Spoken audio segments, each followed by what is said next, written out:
Hello, എൻ്റെ പേര് Nova. ഞാൻ ഫ്രെഡി സാറിൻ്റെ കൂടെ ജൂനിയർ ആർക്കിടെക്റ്റായിട്ട് വർക്ക് ചെയ്യാണ്. നമ്മുടെ ഈ വീടിൻ്റെ എക്സ്റ്റീരിയർ ചെയ്തിരിക്കുന്നത് എർത്തി ടോൺസ് വെച്ചിട്ടാണ്. ഫുൾ റീയൂസബിൾ ആയിട്ടുള്ള ഐറ്റംസ് ഒക്കെ വെച്ചിട്ട് ക്ലേ അല്ലെങ്കിൽ എന്താ പറയുക ബ്രിക്സ് അങ്ങനത്തെ കാര്യങ്ങളൊക്കെ വെച്ചിട്ടാണ് നമ്മുടെ ഈ എക്സ്റ്റീരിയർ ചെയ്തിരിക്കുന്നത്. നമ്മൾ ഈ വീടിൻ്റെ ഉള്ളിലോട്ട് വരുമ്പോൾ സെമി പ്രൈവറ്റ് പബ്ലിക് അങ്ങനെ 3 തരത്തിലുള്ള സ്പേസസ് ആണ് നമ്മളിവിടെ കൊടുത്തിരിക്കുന്നത്. നമ്മൾ ഇനി ലിവിങ് ഏരിയയിലോട്ട് വരുമ്പോൾ ലിവിങ് ഏരിയയിൽ ഒത്തിരി ഫാൻസി ഐറ്റംസോ അല്ലെങ്കിൽ ഒത്തിരി ഭയങ്കര ഡെക്കറേഷൻസ് ഒന്നും കൊടുക്കാതെ നോർമൽ ആയിട്ടാണ് ഇവിടെ കൊടുത്തിരിക്കുന്നത്. ഭയങ്കര മിനിമലായിട്ടും നല്ല ട്രഡീഷണൽ ടൈപ്പ് ലുക്ക് വരുന്ന കുറേ കാര്യങ്ങളാണ് കൊടുത്തിരിക്കുന്നത്. അതുപോലെ തന്നെ ഇവിടുത്തെ ഫർണിച്ചേഴ്സ് എല്ലാം റോബോ വാക്യൂം ക്ലീനർ വെച്ച് അഡ്ജസ്റ്റ് ചെയ്യുന്ന രീതിയിലാണ് കൂടുതൽ ഫർണിച്ചേഴ്സ് എല്ലാം ഇവിടെ അറേഞ്ച് ചെയ്തിരിക്കുന്നത്. പിന്നെ മെയിൻലി നമ്മൾ കിച്ചണിലോട്ട് പോകുമ്പോൾ 2 കിച്ചൺസ് ആണ് ഉള്ളത്.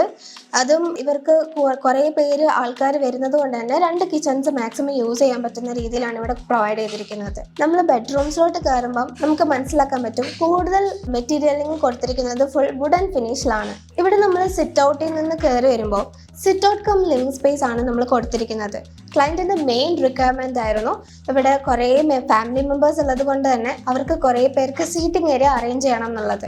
അപ്പോൾ നമ്മളിവിടെ സീറ്റിംഗ് ഏരിയ ഫർണിച്ചേഴ്സ് ഒക്കെ പ്രൊവൈഡ് ചെയ്തിട്ടുണ്ടായിരുന്നു. കൂടാതെ തന്നെ ഇവിടെ ഒരു ചെറിയൊരു ഫിഷ് പോണ്ടും കൂടെ ഉണ്ട്. അതൊരു ഓപ്പൺ സ്പേസ് ഫിഷ് പോണ്ടാണ്. മഴയൊക്കെ ഉണ്ടാകുന്ന സമയത്ത് നല്ല രസമാണ് അവിടെ പോയി ഇരിക്കാനായിട്ട്. അതുകൊണ്ട് തന്നെ ആദ്യം കയറി വരുന്ന ആൾക്കാർക്ക് തന്നെ കൂടുതൽ അട്രാക്റ്റീവായിട്ട് ഫീൽ ചെയ്യുന്നതും ആ ഫിഷ് പോണ്ട് തന്നെയാണ്. ഈ ലിവിങ് സ്പേസ് കുറച്ചുകൂടെ കൂടുതൽ അട്രാക്റ്റീവ് ആക്കാൻ വേണ്ടി നമ്മൾ കോർട്ട് യാർഡ്സ് പ്രൊവൈഡ് ചെയ്യുന്നുണ്ട്. അതും ലൈവ് പ്ലാന്റ്സ് ആണ് നമ്മൾ പ്രൊവൈഡ് ചെയ്തിരിക്കുന്നത്.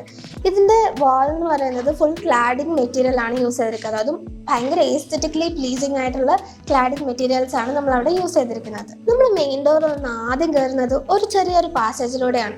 ആ പാസേജ് കണക്ട് ചെയ്തിരിക്കുന്നത് ബെഡ്റൂംസ്, ഒരു ചെറിയ ലിവിങ് ഏരിയ, പിന്നെ ഒരു ഡൈനിങ് ഏരിയ. ഈ ലിവിങ് ഏരിയയിൽ നമ്മളൊരു TV യൂണിറ്റ് കൂടി പ്രൊവൈഡ് ചെയ്തിട്ടുണ്ട്.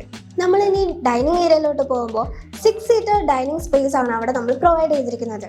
ഡൈനിങ് ഏരിയയിൽ നിന്നുള്ള നമ്മുടെ വ്യൂ എന്ന് പറഞ്ഞു കഴിഞ്ഞാൽ സിറ്റ് ഔട്ട് കം ലിവിങ് സ്പേസിലോട്ടും അതിനോടൊപ്പം ചേർന്നുള്ള പോണ്ടുമാണ്. നമ്മൾ കയറി വരുന്ന പാസേജിൽ നിന്ന് തന്നെയാണ് മുകളിലോട്ടുള്ള സ്റ്റെയർ നമ്മൾ പ്രൊവൈഡ് ചെയ്തിരിക്കുന്നത്. ഇനി നമ്മൾ അപ്പർ ഏരിയയിലേക്ക് പോകുമ്പോൾ അവിടെ ഒരു ചെറിയ സ്റ്റഡി ഏരിയയും പിന്നെ അതോടൊപ്പം തന്നെ ഒരു ബെഡ്റൂമും കൂടാതെ തന്നെ ഒരു ടെറസുമാണ് നമ്മൾ അവിടെ പ്ലാൻ ചെയ്ത് വർക്കൗട്ട് ചെയ്തിരിക്കുന്നത്. ഈ വീടിൻ്റെ പ്ലാൻ കണ്ടുകഴിഞ്ഞാൽ തന്നെ നമുക്ക് മനസ്സിലാക്കാൻ പറ്റും കൂടുതൽ നമ്മൾ ഒരു ഓപ്പൺ ലിവിങ് സ്പേസ് ആണ് നമ്മളിവിടെ പ്രൊവൈഡ് ചെയ്തിരിക്കുന്നത്. അതുകൊണ്ട് തന്നെ നമ്മുടെ ക്ലയൻറ്റ് വളരെയധികം സാറ്റിസ്ഫൈഡ് ആണ്.